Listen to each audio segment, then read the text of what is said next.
श्रोताओं, आइए प्रारंभ करते हैं 16 सोमवार व्रत कथा। एक समय श्री महादेव जी पार्वती जी के साथ भ्रमण करते हुए मृत्युलोक में अमरावती नगर में आए। वहां के राजा ने एक शिवजी का मंदिर बनवाया था। शंकर जी वहीं ठहर गए। एक दिन पार्वती जी शिव जी से बोली, नाथ आइए आज चौसर खेलें। खेल प्रारंभ हुआ। उसी समय पुजारी पूजा करने को आए। पार्वती जी ने पूछा, पुजारी जी बताइए जीत किसकी होगी? वह बोले, शंकर जी की। और अंत में जीत पार्वती जी की हुई। पार्वती ने मिथ्या भाषण के कारण पुजारी जी को कोढ़ी होने का श्राप दे दिया। पुजारी जी कोढ़ी हो गए। कुछ काल बाद अप्सराएं पूजन के लिए आईं और पुजारी से कोढ़ी होने का कारण पूछा। पुजारी जी ने सब बातें बतला दी। अप्सराएं बोली, पुजारी जी तुम 16 सोमवार का व्रत करो, महादेव जी तुम्हारा कष्ट दूर करेंगे। पुजारी जी ने उत्सुकता से व्रत की विधि पूछी। अप्सरा बोली, सोमवार को व्रत करें। संध्योपासनोपरांत आधा सेर गेहूं के आटे का चूरमा तथा मिट्टी की 3 मूर्ति बनाएं और घी, गुड़, दीप, नैवेद्य, बेलपत्री से पूजन करें। बाद में चूरमा भगवान शंकर को अर्पण कर प्रसादी समझ वितरित कर प्रसाद लें। इस विधि से 16 सोमवार व्रत कर 17वें सोमवार को 5 सेर गेहूं के आटे की बाटी का चूरमा बनाकर भोग लगाकर बांट दें। फिर सकुटुंब प्रसाद ग्रहण करें। ऐसा करने से शिवजी तुम्हारे मनोरथ पूर्ण करेंगे। यह कहकर अप्सरा स्वर्ग को चली गई। पुजारी जी यथा विधि व्रत कर रोग मुक्त हुए और पूजन करने लगे। कुछ दिन बाद शिव पार्वती पुनः आए। पुजारी जी को कुशल पूर्वक देखकर पार्वती ने रोग मुक्त होने का कारण पूछा। पुजारी ने कथनानुसार पार्वती ने व्रत किया। फलस्वरूप अप्रसन्न कार्तिकेय जी माता के आज्ञाकारी हुए।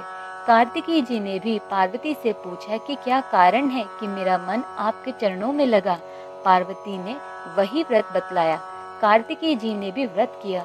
फलस्वरूप बिछड़ा हुआ मित्र मिला। उसने भी कारण पूछा। बताने पर विवाह की इच्छा से यथा विधि व्रत किया। फलतः वह विदेश गया। वहां राजा की कन्या का स्वयंवर था। राजा का प्रण था कि हथिनी जिसको माला पहनाएगी उसी के साथ पुत्री का विवाह होगा। यह ब्राह्मण भी स्वयंवर देखने की इच्छा से एक ओर जा बैठा। हथिनी ने माला इसी ब्राह्मण कुमार को पहनाई। धूमधाम से विवाह हुआ। तत्पश्चात दोनों सुख से रहने लगे।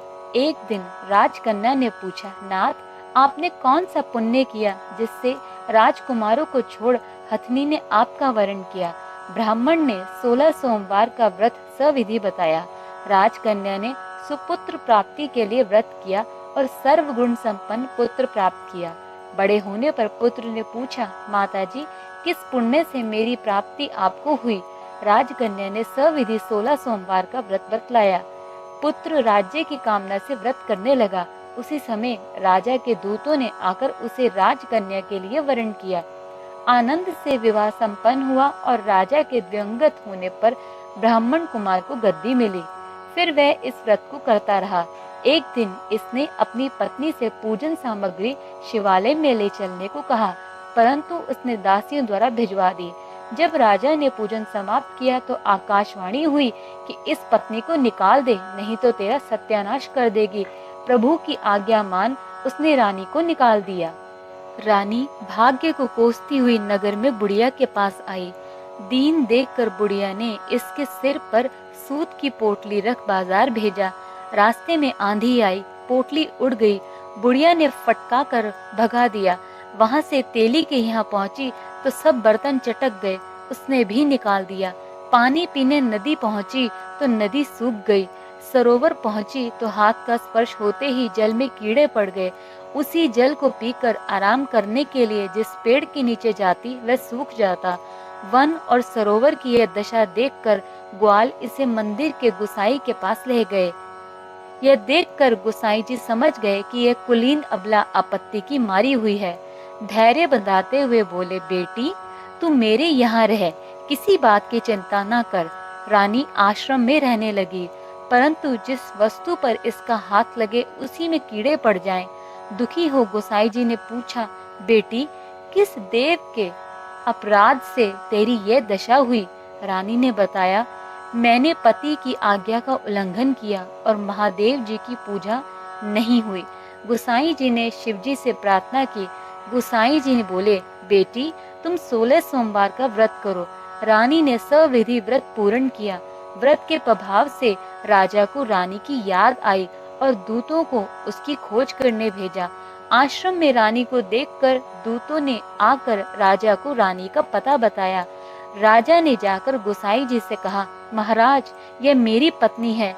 शिवजी के रुष्ट होने से मैंने इसका परित्याग किया था। अब शिवजी की कृपा से मैं इसे लेने आया हूँ। कृपया इसे जाने की आज्ञा दें। गोसाई जी ने आज्ञा दे दी। राजा रानी नगर में आए। नगर वासियों ने नगर सजाया, बाजा बजने लगे, मंगलोच्चार हुआ। शिवजी की कृपा से प्रति वर्ष 16 सोमवार व्रत को कर रानी के साथ आनंद से रहने लगे। इसी प्रकार जो मनुष्य भक्ति सहित और विधि पूर्वक 16 सोमवार व्रत को करता है और कथा सुनता है, उसकी सभी मनोकामनाएं पूर्ण होती हैं। अतः अंत में शिवलोक को प्राप्त होता है। Hey there. Subscribe to my channel and also press this bell icon so you can get latest video notifications. And this is absolutely free.